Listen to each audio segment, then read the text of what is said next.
Assalamualaikum warahmatullahi wabarakatuh. Waalaikumsalam warahmatullahi wabarakatuh. Selamat pagi ibu-ibu sekalian. Pertama-tama terima kasih atas kesempatan untuk hadir di sini, meluangkan waktu untuk mengikuti kegiatan sosialisasi budaya positif oleh kami calon guru penggerak angkatan 4 Kota Tua. Ya, jadi pada kesempatan ini kami bertiga, saya dan teman saya Pak Imran dan Pak Rifai akan membagikan atau mensosialisasikan materi terkait budaya positif yang telah kami dapat selama pendidikan di pelatihan guru penggerak dan akan kami bagikan kepada Bapak Ibu sekalian.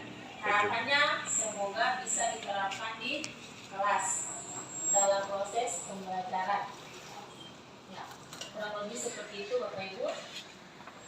Sebelum dan sesudahnya kami bertiga mengucapkan banyak terima kasih karena telah meluangkan waktu hadir di tempat ini. Ya, Pak dan Pak Angkat.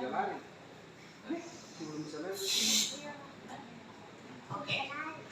Ya, untuk tidak membuang-buang waktu, saya langsung saja. Di sini budaya positif, tapi materinya dibagi 3 oleh kami bertiga. Jadi saya langsung saja ke pemateri pertama, itu Pak Rifai, terkait dengan budaya positif. Ya.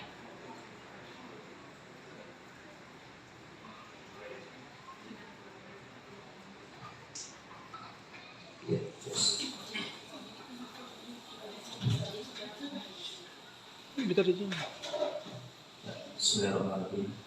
Assalamualaikum warahmatullahi wabarakatuh. Waalaikumsalam warahmatullahi wabarakatuh. Selamat pagi Bapak Ibu, Ibu-ibu. Pagi. Sehat semua? Alhamdulillah. Jadi kalau di guru penggerak itu ada salamnya, namanya salam dan bahagia. Jadi kalau saya bilang salam dan bahagia, ibu-ibu balas salam dengan penuh semangat. Ya. Oke, saya ulang. Salam dan bahagia. Salam. Ya. Ya, oke. Next.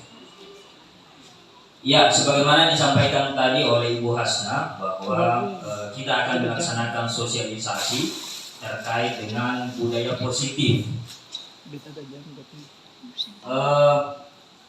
Saya mendapatkan kesempatan pertama di mana saya mendapatkan materi tentang perubahan paradigma, konsep disiplin dan motivasi perilaku. Ya, oke, next.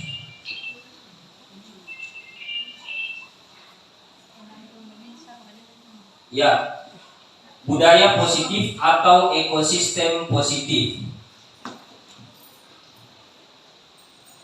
Ya, budaya positif atau ekosistem positif ini Bapak Ibu, kita ambil contoh perbandingannya dengan hidup tumbuh-tumbuhan seorang petani. Dalam hakikatnya sama kewajibannya dengan seorang pendidik. Jadi kita pendidik ini sama dengan seorang petani yang menanam padi misalnya hanya dapat menuntun. Jadi seorang petani itu menanam padi hanya dapat menuntun tumbuhnya padi. Ia dapat memperbaiki kondisi tanah, memelihara, memberi pupuk, membasmi hama. Tetapi dia tidak dapat mengubah kodrat dari padi itu sendiri. Artinya, ketika seorang petani menanam padi, maka petani itu tidak akan mungkin bisa mengubah dia menjadi jagung. Jelas ya Bapak Ibu? Nah, sama juga seorang pendidik. Ketika seorang anak memiliki bakat atau minat tertentu, maka kita tidak bisa memaksa dia untuk menjadi orang lain. Seperti itu konsep dari filosofi pendidikan menurut Ki Hajar Dewantara. Oke, next. Ya, ini pada pertemuan kita kali ini ada 6 materi yang akan kita diskusikan bersama. perubahan paradigma, kemudian yang kedua arti disiplin, keyakinan kelas, kebutuhan dasar, posisi kontrol, dan segitiga institusi. Saya akan fokus di poin yang pertama dan poin yang kedua, yaitu perubahan paradigma dan arti disiplin serta 3 motivasi perilaku manusia. Next. Oke, untuk memulai materi ini saya minta Bapak Ibu secara berpasangan, ya kita bisa baca di atas kegiatannya, ada A dan B, Anda dan teman Anda, berarti masing-masing berpasangan dulu Bapak Ibu. Saya minta Bapak Ibu berhadapan-hadapan dengan pasangannya masing-masing. Silakan cari pasangan masing-masing. Ya, silakan berhadapan Bapak Ibu. Tidak ada pasangan, tidak apa-apa, duduk saja. Ya. Oh, pernah bunda. Jadi, Dua. ya. Ya, kalau Kalau kan Yusuf tidak apa-apa. Ya, tidak apa-apa, Bu, bertiga ya. Bertiga. ya, Ya. Ibu Bina sama Keyakinan kelas.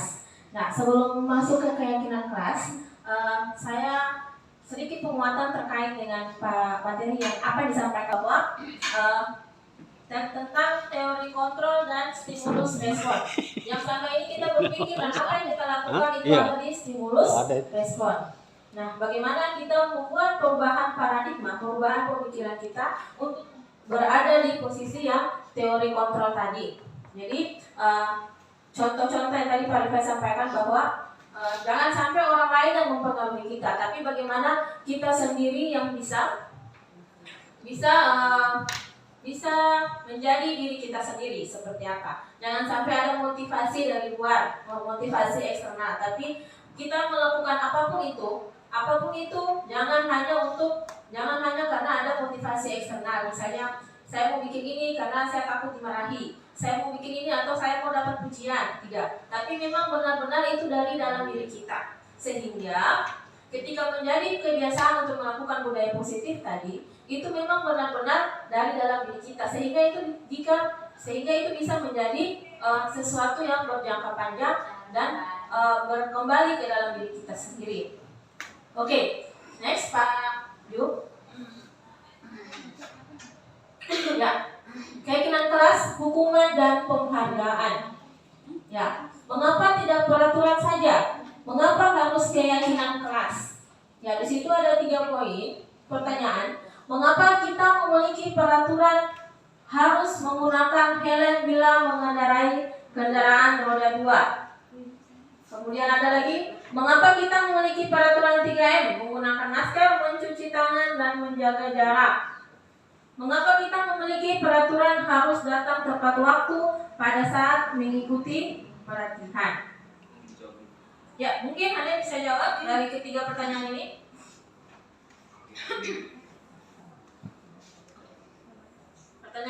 Jawaban yang singkat-singkat saja. Yang pertama dulu, mengapa kita memiliki peraturan harus menggunakan helm bila mengendarai kendaraan roda 2? Ya, udah silakan. Saya mungkin bisa menjawab yang pertama, yaitu bahwa apabila kita menggunakan helm yang mengendarai kendaraan roda 2, yang pertama adalah bahwa kita mengikuti aturan lalu lintas. Kemudian yang kedua adalah menghindari ketika terjadi kecelakaan, maka helm bisa melindungi bagian kepala. Jadi kemudian mungkin itu saja yang bisa saya menjawab dari manfaat penggunaan helm pada kendaraan roda 2. Oke. Pertanyaan yang kedua, mengapa kita memiliki peraturan 3M? Menggunakan masker, mencuci tangan, dan menjaga jarak 1,5 meter. Selain Bunda ada lagi? Kenapa? Untuk yang lain lagi lah, asal prokes saja. Ya. Ya, menjaga protokol kesehatan. Ada lagi? Melindungi diri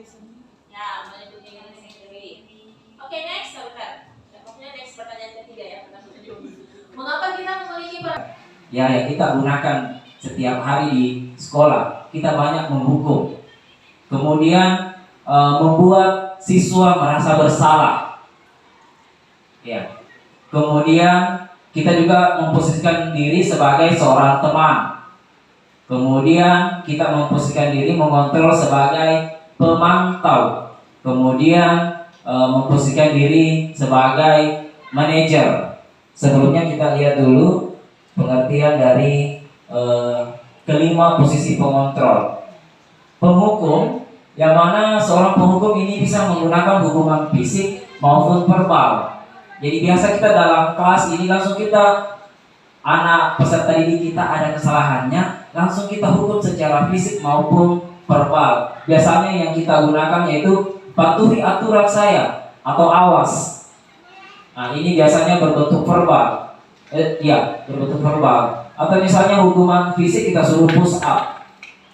Ya, kita beri dia hukuman push up dalam kelas. Selanjutnya posisi kontrol yaitu membuat orang merasa bersalah.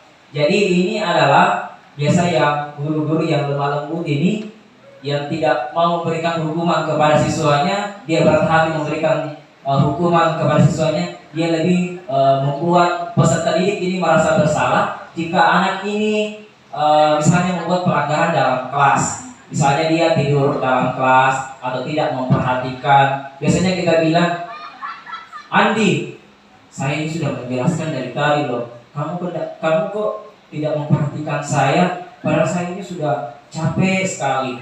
Ya, tapi Andi tidak memperhatikan saya. Jadi itu biasa kadang kita membuat siswa merasa bersalah. Oh iya ya, Bapak Ibu sudah berbusa-busa mulutnya, tapi saya tidak memperhatikan Ibu. Jadi kita kontrol anak dengan membuat anak merasa bersalah pada kita dengan menggunakan bahasa-bahasa yang lembut dari hati. Ya biasanya ini ibu-ibu yang menggunakan hati pada saat menegur siswa. Ya ini. Jadi silakan ibu berada di posisi kontrol yang mana? Apakah yang sering menghukum atau membuat anak merasa bersalah ketika dia melakukan pelanggaran? Selanjutnya teman. Ya ini yang bagi guru yang friendly dalam kelas, yang gaul mungkin ini. Jadi memposisikan diri sebagai teman. Biasanya guru pada posisi ini tidak akan menyakiti murid, namun akan tetap berupaya mengontrol murid melalui persuasif. Ya biasanya, ayolah bantu ibu. Ya kalau bisa dengarkan dulu ibu menjelaskan sekitar 30 menit. Ya. Jadi kita persuasif, kita ajak dia untuk berteman dengan kita dengan mengikuti apa yang kita sampaikan di dalam kelas. Ya, jadi ibu berada di posisi mana? Ada 3 ini yang sudah saya sampaikan. Kira-kira ibu berada di posisi kontrol yang mana? Selanjutnya monitor atau pemantau. Biasanya kalau yang ini guru biasanya mengawasi siswa. Ya, mengawasi siswa. Pada saat ini guru mengawasi, kemudian bertanggung jawab atas perilaku orang yang kita awasi. Biasanya yang kita sampaikan ini memberikan biasa sanksi atau menyampaikan sanksi. Ingat loh, kalau tidur sebentar Bapak guru sanksi ya. Sanksi sebentar tidak boleh istirahat. Iya, atau kalau sebentar main-main dalam kelas, saya kasih sebentar PR yang lebih banyak daripada yang lain. Nah, itu diberikan sanksi.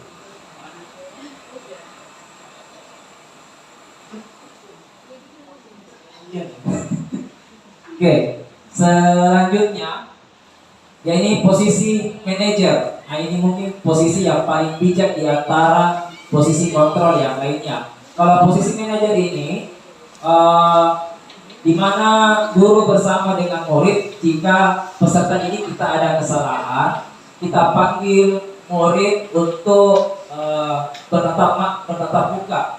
Kemudian kita tanyakan apa yang terjadi, apa kesalahannya. Kemudian kita beri solusi dari kesalahannya. Ya, jadi jika siswa melakukan pelanggaran, maka kita beri kesempatan kepada murid kita untuk mempertanggungjawabkan kesalahannya. Ya. Kemudian mendukung murid agar dapat menemukan solusi atas permasalahannya sendiri.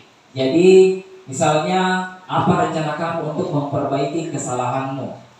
Ya. Jadi dari 5 posisi kontrol yang ada di atas, yang mana yang paling banyak ibu lakukan? Yang paling banyak selama ini sebelum ini. Ya. Ya, jadi itu kembali kepada Bapak Ibu sekalian, ya.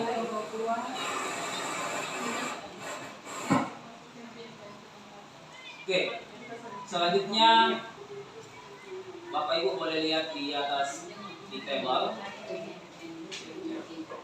Ya, yang mana kalau penghukum biasanya kalau guru berbuat ini biasanya menghardik, menunjuk siswa, menyakiti secara fisik maupun verbal, kemudian menyindir-nyindir.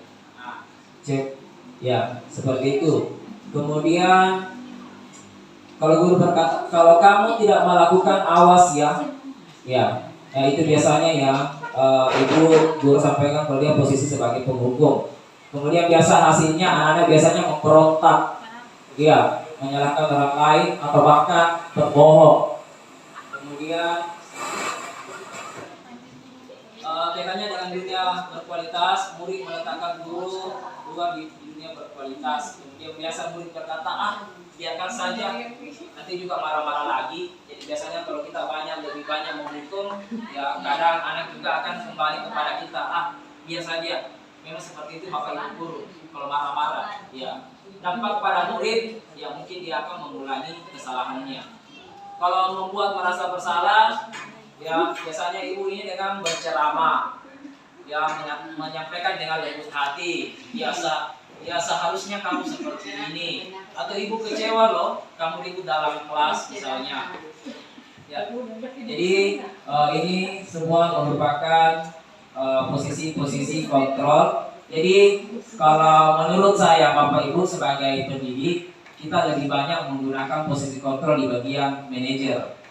Jika mana ada kesalahan murid kita, peserta didik kita ajak dia untuk bertatap muka, menceritakan kesalahannya kepada kita, dan kemudian kita ajak dia untuk bertanggung jawab atas kesalahan yang sudah dia perbaiki. Kemudian kita bersama-sama menemukan solusi atas permasalahan atau kesalahan yang dia perbuat, ya di bagian kontrol sebagai manajer, supaya anak merasa diri dimanusiakan seperti itu.